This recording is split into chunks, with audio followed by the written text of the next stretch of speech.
Good morning. Good to see you. I'm Nicky Campbell. Welcome to The Big Questions. We're back in South London at the Harris Academy in Peckham to debate one very big question. Does evidence undermine religion? Hare Krishna, not an Abrahamic faith? How are you finding this? All right, so there's quite angry stuff going on here, isn't it? The key point is that the Hindu philosophy, which is underpinned by the teachings of the Veda, when we look at the word Veda itself, it means conclusion of knowledge. And within these Vedic texts that were written 5,000 years ago, ये है विष्णु दास, एक British Hindu और London के हरे Krishna temple का पुजारी, जिसने London में हुई बीबीसी की रिलीजियस डिबेट में जाकर वो कर दिखाया जिसको करने के लिए सनातन धर्म के वेदों और उपनिषदों का गहराई से ज्ञान होना बहुत ही जरूरी है। बीबीसी की इस रिलीजियस डिबेट में सभी रिलीजन के स्कॉलर्स बुलाए गए थे धर्म और विज्ञान पर अपने अपने रिलीजन के विचार रखने के लिए और ये बताने के लिए कि किसका रिलीजन विज्ञान के आंकड़ों पर खरा उतरता है और कौन से रिलीजन में आज भी ज्यादा साइंटिफिक रिचुअल्स और फैक्ट्स हैं। इसलिए यहाँ इस डिबेट में सनातन को एक साइंटिफिक रिलीजन के तौर पर प्राउडली रिप्रेजेंट करने के लिए मौजूद थे विष्णु दास, जो लंदन के एक बहुत ही फेमस हिंदू पुजारी हैं, जो सनातन के वेदों का संस्कृत में गहराई से ज्ञान रखते हैं।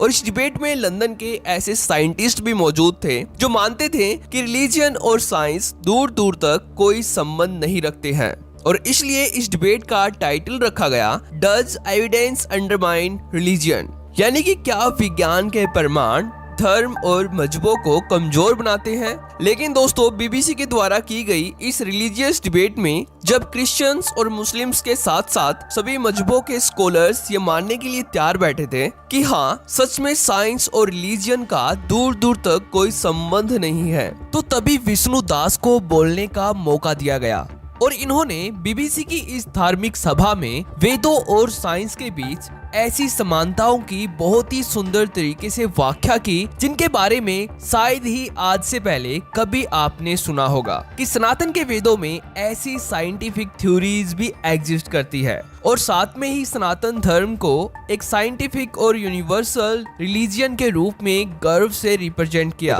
When we look at the word Veda itself, it means conclusion of knowledge. And within these Vedic texts that were written 5,000 years ago, they make reference to concepts such as embryology, such as the structure of the universe, such as atomic structure. And when we actually observe these scientifically, when we look at, for example, the stages of embryonic development. लेकिन दोस्तों, जहाँ पर भारतीय होंगे वहाँ मंदिर तो बनेगा ही और सनातन की संस्कृति इतनी फैल गई है कि अब तो विदेशी भी जो पहले इंडियंस को छोटा समझते थे तो वो भी अब हमारे मंदिरों में पुजारी बन रहे हैं। अभी आप यही देख लो कि अयोध्या में जो राम मंदिर बना है उसकी चर्चा पूरी दुनिया में हुई। दुनिया के कोने कोने से लोग राम मंदिर के केवल इनॉग्रेशन के लिए आए थे और आपने ये आर्टिकल तो जरूर देखा होगा।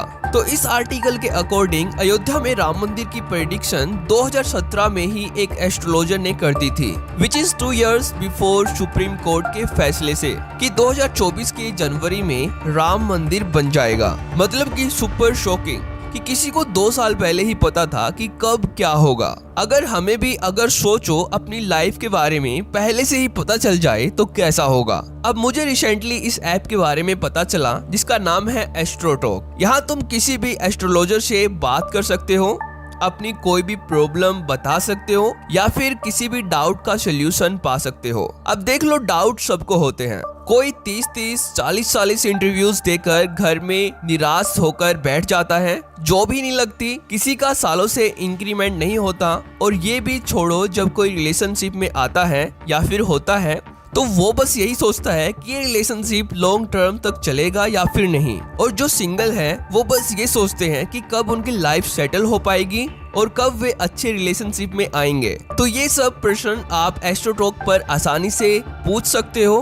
तो एस्ट्रोटॉक ऐप का डाउनलोड लिंक आपको वीडियो के डिस्क्रिप्शन बॉक्स में मिल जाएगा। वहाँ से डाउनलोड कर लो। और हाँ, मेरे लिंक से फर्स्ट सेट बिल्कुल फ्री है, तो एस्ट्रोटॉक ऐप डाउनलोड करना बिल्कुल भी मत भूलना। तो चलिए अब बढ़ते हैं वीडियो में आगे। तो दोस्तों बेसिकली इस वीडियो में विष्णु दास अब्राहमिक फेथ और नॉन रिलीजियस साइंटिस्ट के बीच में ये बता रहे हैं कि कैसे सनातन के वेदों में बायोलॉजी से लेकर कॉस्मोलॉजी के एविडेंसेस मौजूद है। तो जब बीबीसी का ये होस्ट विष्णु दास को ये पूछता है कि हरे कृष्ण एक अब्राहमिक फेथ नहीं है, तो आप इसमें कैसे आए, और आप कहते हैं कि आपके पवित्र ग्रंथ वेद हैं जिनमें मनुष्यों के बारे में कुछ असाधारण भविष्यवाणियां हैं, तो हमें बताओ वेदों में ऐसा क्या छुपा है। तो इस पर विष्णु दास कहते हैं कि सबसे पहले मेरा विश्वास ये है कि विज्ञान और धर्म साथ साथ चल सकते हैं। इसमें मुख्य बात ये है कि हिंदू धर्म की नींव ही वेदों की शिक्षाओं पर आधारित है, क्योंकि वेद शब्द का अर्थ ही ज्ञान है, और इन वेदों के ग्रंथों के भीतर जो 5000 साल पहले लिखे गए थे, इनमें concepts of embryology, structure of universe and atomic structure की व्याख्या मिलती है, जैसे कि ब्रह्मांड की संरचना कैसे हुई, परमाणु की संरचना कैसे हुई, और एक माँ के पेट के अंदर मानव शरीर का निर्माण कैसे होता है, जिसे भ्रूण विज्ञान कहा जाता है। तो वास्तव में हम उदाहरण के लिए विशेष रूप से भ्रूण के विकास के चरणों को देखते हैं, तो वेदों में इसकी सटीक जानकारी मिलती है। और साथ में ही विष्णु दास ने यह भी बताया कि वेदों में केवल विज्ञान ही नहीं बल्कि कलयुग की कड़वी सच्चाई भी बताई हुई है, कि कलयुग में धर्म की आड़ में पाखंड और लड़ाइयाँ भी होंगी, जो आज की सोसाइटी में साफ साफ दिखाई देता है। What's described in the Vedic literature is that at this point in humanity is described as an age of quarrel and hypocrisy. We can see that in society people are living to excess. We can see that within society there's an obesity epidemic. We can see that there are so many issues with today's society. लेकिन केवल इतना ही नहीं, ये तो बस एक trailer था। कहानी में मजा तो तब आया जब क्रिश्चियनिटी को ज्यादा साइंटिफिक और बड़ा बता रहे थे और मुस्लिम्स इस्लाम को मोर साइंटिफिक और बड़ा बता रहे थे। तो तभी विष्णु दास ने बहुत ही गहराई के साथ ये बताया कि वेदों में माँ के पेट में एक बच्चे के शरीर का निर्माण कैसे होता है, केवल यही नहीं बताया गया बल्कि ये भी बताया गया है कि 9 महीने के समय अंतराल में कब बच्चे का सिर बनता है, कब बच्चे के हाथ पैर बनते हैं और कब किडनीज का निर्माण होता है। मतलब कि वेदों में एक एक चीज का बहुत ही गहराई के साथ वर्णन मिलता है।